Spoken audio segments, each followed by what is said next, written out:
National एमटीकेट 2021 के हवाले से, उसकी कंपटीशन के हवाले से बहुत अहम न्यूज़ जो कि पीएमसी ने अपनी एक ऑफिशियल वेबसाइट पे शेयर की है और साथ ही साथ उसकी पीडीएफ भी शेयर की है, लेकर आपकी खिदमत में हाजिर है, जो जानना आप सबके लिए बहुत ज़्यादा यकीनन ज़रूरी और इंपॉर्टेंट है। जानने के लिए वीडियो हमारी मुकम्मल देखिए और साथ ही साथ हमारे channel doctor Shahid Nadeem TV को सब्सक्राइब कर दीजिए ताकि आने वाली हर इन्फॉर्मेशन आप तक सबसे पहले और बआसानी आप तक पहुँच सके। तो एमटीकेट 2021 की कंपटीशन जो है वो हो चुकी है, कंप्लीट हो चुकी है। उसका तमाम information A to Z PMC ने अपनी ऑफिशियल वेबसाइट पर भी शेयर किया और साथ ही साथ एक प्रॉपर पीडीएफ फाइल भी शेयर कर दिया जिसमें A to Z डाटा जो है वो शेयर कर दिया है कि कितने सेंटर्स कहाँ किस तरह से किस हिसाब से जो है वो 2021 का एमटीकेट टेस्ट जो है वो कंडक्ट हुआ, कितने सेंटर्स में। तमाम इन्फॉर्मेशन इस टाइम आप लोग अपनी स्क्रीन पर बिल्कुल वैलिड और बिल्कुल इंपॉर्टेंट फैक्ट देख सकते हैं।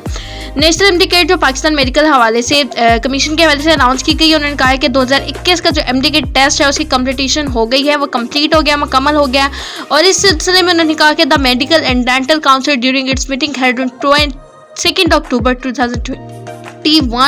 जो यानी 2 अक्टूबर 2021 को उनकी जो कॉन्फ्रेंस हुई थी उसमें उन्होंने कहा कि कंप्लीट हो चुके हैं। कंप्लीट होने के साथ साथ उन्होंने ये भी बताया कि the council wise directing the authority to engage cadres of university to conduct the post exam analysis instructed the analysis to be conducted during the week with the final result of एमटीकेट to be announced on 9 October. 9 अक्टूबर को जो result announce होना था एमटीकेट का, यानी जो दोबारा से जिन बच्चों ने पोस्ट एग्जाम दिए थे, जिनके पहले किसी डेंगू या प्रॉपर एक कोविड की वजह से एग्जाम नहीं दे पाए थे, वो लोग उनके लिए दोबारा रिकंडक्ट किया गया था एग्जाम और उनके रिजल्ट जो थे 9 अक्टूबर को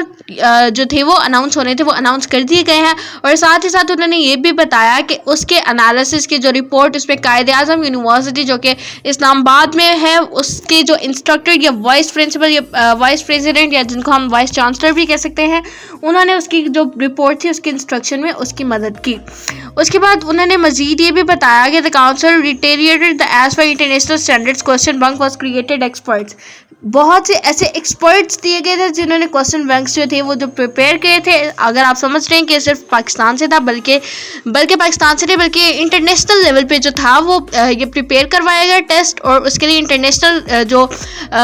स्कोरर्स थे उनको कंसर्न किया गया। उसके बाद कह रहे हैं the post exam analysis a part of an examination. जो पोस्ट एग्जाम एनालिसिस था किसी भी एग्जाम का हिस्सा होता है जिसके बगैर जिससे उन्होंने फेयर और